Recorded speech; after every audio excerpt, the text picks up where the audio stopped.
Roger Stone, Republican strategist, is the author of a new book, Woodward and Bernstein, The Godfathers of Fake News. He joins us now.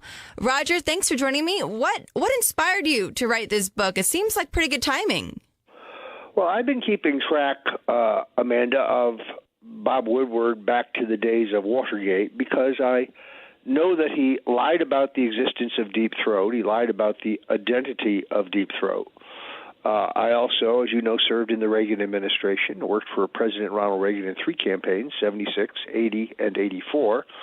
I know that Woodward dissembled about the Iran-Contra and former CIA Director Bill Casey, who was a great friend of mine. And, of course, because I'm kind of into pop culture, I read Woodward's book on John Belushi, one of the worst hatchet jobs I've ever read. So I've been keeping thread on Bob Woodward. I mean, everything about this guy is a fraud. He has never admitted that he was a naval intelligence briefer for the Nixon White House, that he briefed General Alexander Haig, who was the White House chief of staff, Nixon's final chief of staff, whose real job was to walk Nixon towards the exit.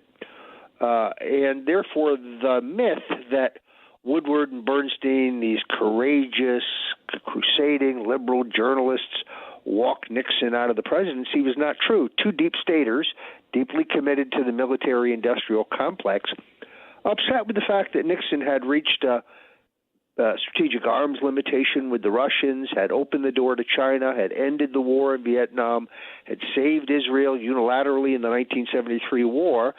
Nixon's great sin was he was a peacemaker, not what they had in mind in the deep state. So it was kind of serendipitous. I've been working on this book along with my co-author Tyler Nixon, who is a distant relative of former President Richard Nixon, a longtime conservative and libertarian activist in his own. So the timing was just right. Anybody who reads our book will realize that the president should stop engaging Bob Woodward. The man is a serial congenital liar. He's not the media icon that the folks at the Washington Post would have us believe he is.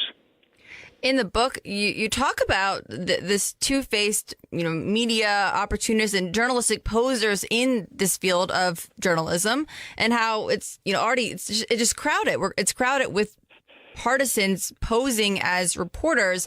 We just wrapped up in our last segment, last hour, Roger, an update on these Brett Kavanaugh accusations, saying, that he sexually assaulted somebody. What do you make of this? I mean, in the era of fake news, it's very difficult now to really tell what's real and what's not real. Well, and based on all my experience in 40 years in the American political arena, I thought that a media organization like the Washington Post needed second-party corroboration before they would just print some charge. So a woman has come forward and said that Brett Kavanaugh assaulted her at some party when he was a teenager, but she doesn't offer any other witness, any other corroboration, contemporaneous corroboration. It doesn't rise to the usual standards of the Washington Post, although with the New York Times now printing anonymous op-eds, you wonder whether they have any standards at all. This is a last-ditch attempt to stop what I think is the almost certain confirmation of Brett Kavanaugh. It's a smear tactic. Perhaps this woman, is an Anita Hill wannabe.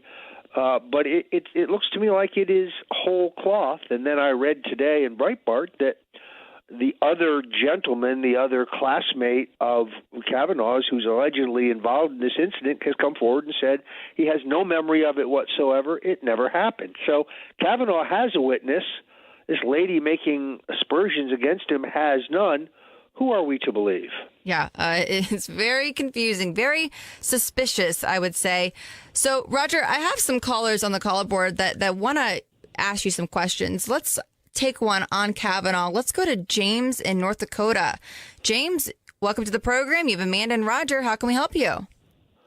Hey, Roger. How are you? James, great to hear from you. Yeah, I made it on the line. Hey, look, here's my thing on this Kavanaugh, and I think we're looking at it wrong. I don't think the Democrats are doing this to stop Kavanaugh. I think they understand that that's not going to happen. what I think this is being done for is to give people like Heitkamp, McCaskill, Beecham, Tester, to give them an excuse to give to their constituents why they can't vote for somebody without damaging, their keeping office. I think this is given as an excuse to, kind of like, look, how can I vote for this individual when there's done these things and I'm doing this to protect you? Hoping the public buys into this enough and feeds on it enough. Because if you take what's being said, he was 17, it was over 30 years ago. The young lady has no witnesses. She can remember nothing but the fact that Kavanaugh touched her and he was the one that did it. She goes from 4 people in the room, which the therapist wrote down, to her saying there was only 2. I don't even think this has to do it. I just think it's an olive branch so that people like McCaskill and all of them can have an excuse to give their constituents as to why they can't vote, because they already know that if they don't give them anything and they vote for him, they're done. They're going to get voted out. Yeah. Thanks, James. Thanks for the call. Roger, what are your thoughts on that? Well, it's an interesting analysis. I mean, frankly, if the senators you named vote against the conservative nominee for the Supreme Court, I think they'll be held to pay back in their states. Mm-hmm. I mean, in truth, Kavanaugh was not my first choice. I wrote with opposition to Kavanaugh's appointment. I was disturbed by the role he played on Ken Starr's staff, where I believe he acted to harass and silence witnesses regarding the Vince Foster death. In order to wrap that up, I've been concerned about his deep connections to the Bush crime family, because the Bushes are not conservatives or Republicans. They're just crony capitalists. And based on my book, The Bush Crime Family, which I co-wrote with St. John Hunt, I think I make a pretty good case. That said, however, I said from the beginning I would support whoever the president nominated. I don't have any arguments with Kavanaugh's record as a jurist. He's a solid conservative. He's certainly better than anyone Hillary Clinton would have put on the Supreme Court. So I am for him, and I hate to see him smeared this way. This is a smear. Now, nowhere in the law does it say U.S. Supreme Court justices can't sue people for defamation. So if I were him, and he won't do this, but if I were him, as soon as I was confirmed, I would sue that woman for $10 million and put him under oath. That's what I would do. Yeah, I don't know. I would probably do the same thing, to be completely honest. Roger, I want to ask about the other person in the topic of your new book out next week, and that is Carl Bernstein. End of the month, last month, big story over at CNN. He was part of a piece that was published that the anonymous source came forward, changed some facts. That anonymous source ended up being Lanny Davis. Lanny Davis in the story was said not to have given a comment. He declined to give comment. Donald Trump and Bernstein and CNN kind of got into a Twitter feud. Donald Trump tweeting that CNN is being torn apart from within based on their being caught in a major lie and refusing to admit the mistake. Talk to me about Bernstein for our listeners who might not, be aware of. Carl Bernstein is obviously half of the dynamic duo of duplicity, Woodward and Bernstein. They're very different both culturally and personally. I've actually know Bernstein a little bit. I've had a drink with him. He's a raconteur. He likes his free time, his recreational time. I saw a great quote today, which I use in my book, where one of the editors say, well, he was a nocturnal worker, whereas Bob Woodward is kind of a stiff, waspy stick in the mud, where Carl's more of a party guy. But Carl Bernstein, now a correspondent from CNN, got way out with another guy named Marshall Cohn. He should be fired too, by the way. He and Cohn claimed that Michael Cohn would tell federal investigators, presumably Robert Mueller, that Donald Trump knew about the infamous Trump Tower meeting in advance. Now, we got to stop right there, because I know liberals love to point to this meeting. There's nothing illegal about that meeting, nothing whatsoever. Meeting with a Russian woman lawyer during a presidential campaign is not a crime. There could be a crime involved in that we're not sure why this woman lawyer, Velishnaya, was in the country. What kind of visa was she in the country on? She was denied a visa by the U.S. Attorney's Office in New York because there was a pending court matter in which she was involved, but she was denied a visa for that appearance. So It appears that the Obama Justice Department gave her a visa to enter the country. We also know definitively that she met with Glenn Simpson of Fusion GPS immediately before the Trump Tower meeting and immediately after. That's called the briefing and the debriefing. This meeting stinks of a setup, but nothing illegal happened at the meeting. Nothing illegal happened as a result of the meeting. The smears on Donald Trump Jr. are outrageous. He did absolutely nothing wrong. Recognize also that the campaign and the body politic didn't have the sensitivity to the whole Russian question and the Russophobia that was what was subsequently whipped up by Hillary Clinton as a distraction from the fact that she and Bill lined their pockets with $145 million from the Russian energy company, and that John and Tony Podesta were up to their arse in Russian deals due to the largesse of the oligarchs around Putin. There's the aluminum deal, the banking deal, the gas deal. So there was Russian collusion in 2016, no question about it. People around one of the presidential campaigns made millions out of their Russian connections. Unfortunately, that candidate was Hillary Clinton. Yeah. But, Roger, on Friday, though, we did learn that, Paul Manafort, he's going to be cooperating with Robert Mueller as part of a plea deal to avoid a second hearing. Former Obama ethics czar coming out today saying that Donald Trump's not going to survive this testimony by Manafort. What do you make of the Manafort news? Well, I think there's a lot of wild conjecture there. Let's button up Bernstein, if we may. Bernstein and this fellow Cohn reported that Trump knew about this meeting, which is in direct contradiction to the under oath testimony that Michael Cohen gave to the Senate Intelligence Committee. Then they also said Lanny Davis was not their source. Then Davis came forward and said not only was the source, but he was mistaken. At least he corrected the record. So a real news organization would have issued a retraction and an apology. I reported on InfoWars 10 days ago that Robert Mueller was looking at Donald Trump Jr.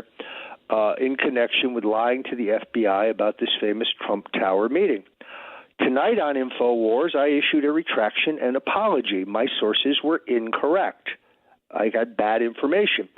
I do still believe that Mr. Mueller is eyeing Donald Trump Jr., who I like very much. I think is a great patriot and really does a great job on his Twitter feed and social media of defending this administration and calling out the libtards. I think he's being viewed because the transaction in which the Donald J. Trump Trust reimbursed Cohen, allegedly for the payments that he made to Stormy Daniels, had to be approved by a second executive. And I happen to know for a fact, out of long relationships with the Trumps, that only Trump family members, that would be Eric and Donnie, are the secondary signatories necessary for that disbursement. Alan Weisselberg, the CFO of Trump Enterprises, being the other signator. So I still think that unfairly, because, by the way, I don't think any of that is a crime. If it is a crime of the failure to report, because Donald Trump is entitled to give to his campaign without limitation. So if, as the liberals tell us, this was a campaign contribution, at a minimum it was an unreported one. That's about a $1,000 fine. Certainly doesn't rise to the level of impeachment. So unlike CNN, we issued an apology and a retraction. Sometimes you get things wrong based on good sourcing. The bottom line of it remains the same, but the details are somewhat different. CNN has made no such offer. This guy, Marshall Cohn, should have been canned so fast his beady little head would spin. Bernstein is too big a figure to fire. Many people who work at CNN tell me they are very unhappy about this, that they believe that it has caused a stain on the network and that they ought to do the right thing and retract and apologize. Yeah, I was definitely shocked when they really held their ground. They still are. Well, it's not holding your ground. It's covering up, and they certainly did that. It's why the number of people watching CNN is dropping. It's why their ratings are dropping. It's why they're not profitable. I mean, I think they're so transparent. I mean, even when they do panels, the panels are, four liberals trying to top each other on how badly they can insult the President of the United States. I watched former Senator Rick Santorum on CNN about a week ago, and I felt sorry for the guy. It was 8-on-1. I thought he did a good job considering the drooling haters that he was up against. Yeah, I had Ann Coulter on the program a few weekends ago, and she said the exact same thing. She was like, you get to watch a never-Trumper debate 5 liberals. Yeah, it's never. I mean, there's no even semblance of pretending to be a news organization. Yeah. I went round and round with them last week because, as you know, they continue to recycle the false narrative that I predicted or foreshadowed the acquisition and publication of John Podesta's embarrassing emails by WikiLeaks. Right. Because I tweeted on August 21st, the Podestas, that's 2 people. Apostrophe S is correct, plural possessive. The Podestas' time in the barrel will come. This is a reference to the fact that the media was exposing Paul Manafort's activities in Ukraine and in Russia, but not exposing the similar activities of the Podesta brothers. That was public information published in the Panama Papers in April of 2016, and in a terrific piece in Breitbart by Peter Schweitzer on August 14th, which I read. And those were the impetus, both brought to my attention by Dr. Jerome Corsi. That was the impetus for my tweet. So they take the word "the" out they bastardize it to try to give it a false connotation that I was somehow new about the publication of Podesta's emails. What is this all about? It's easy. The more we talk about where the emails come from, the less we'll talk about how embarrassing they are. Right. That he was up to his neck in corruption, and as was Hillary. So what better way to distract from what the emails actually say than to try to create a false controversy about where they came from? I have no idea how WikiLeaks got them. I had no advance notice of the acquisition, content, or publication of Mr. Podesta's incriminating, devastatingly embarrassing emails. Now let's go to your Manafort question. I was going to say, you can't leave me hanging on that. What are your thoughts on his plea deal with Mueller? Well, I understand that they're playing funeral music and they're high-fiving each other at MSNBC, but I honestly do not believe that Paul Manafort possesses any information pertaining to Donald Trump or the Trump family or the Trump campaign and Russian collusion. I can also say that he knows nothing, at least not from me, and I think basically not at all, about the WikiLeaks disclosures. So those are dead ends. What he does have, what information he does have, Mr. Mueller may be interested in, could pertain to others who were involved in what he has now pled to, illegal lobbying. Don't think I'd want to be former Congressman Vin Weber tonight. Don't think I'd want to be Tony Podesta if they are looking for a token Democrat head so that they can claim bipartisanship. He'd be my nominee. He did exactly what Manafort just pled guilty to. But beyond that, I think those who are saying this is the beginning of the end for Donald Trump are engaging in wishful thinking. We just don't know that. I know of no evidence, just based on my own conversations with Manafort, which are more sporadic than people perhaps think, but enough to be knowledgeable, that he just does not possess any information that has to do with wrongdoing by the president or his family or his campaign. It's wishful thinking, as I said before. You cannot blame him. I mean, he is facing a 100-year sentence. They've destroyed him financially. The charges in Virginia on which he's just been convicted were assembled 10 years ago, and then U.S. Attorney Rod Rosenstein decided there wasn't enough to take him to trial. So what made them change their mind about that? Yeah. But it does show the enormous power of a runaway federal prosecutor who lacks any oversight. The courts have ruled incorrectly that his appointment Mr. Mueller's appointment is constitutional, even though he has never been confirmed by the U.S. Senate and even though he has no oversight. Oh, no, they say. He has the oversight of the president, an elected official, and the oversight of an appointed official, appointed by an elected official, Mr. Rosenstein. But Mr. Rosenstein and Mr. Trump, the president, are both at a minimum witnesses and more likely subjects of the investigation into Hillary's emails, which is one of the things that Mr. Mueller is investigating. Consequently, they are both conflicted, which means Mr. Mueller has no oversight. There is no provision in federal law that allows for his appointment. That doesn't exist. The special counsel law that we once had has expired. Under that law, if Mr. Mueller wanted to expand his investigation beyond Russian collusion into, say, Paul Manafort's income taxes, he would need the approval of a three-judge panel. But there is no three-judge panel. In fact, there is no one overseeing this inquisition. You know, this guy is Torquemada, and this is an old-style inquisition, and I question its constitutionality. I think the courts have yet to have the correct case put in front of them. Roger, Amy in Colorado wants to weigh in on this topic. Amy, line 1, what are your thoughts? Go ahead, Amy. Amy, are you there? Hi, Amanda. Hi, Roger. Thank you for taking my call. Sure. Roger, my question is just, you kind of answered it as far as what Manafort might have to offer Mueller. But I wanted your thoughts on, I think Mueller's reaching at every straw that he can get. And, he's coming up with basically nothing to do with Russian collusion. So at what point is Mueller going to have to stop? I mean, it's costing the taxpayers so much money every day. And everybody can see how biased the investigation is. So how much longer do you think this thing can go on?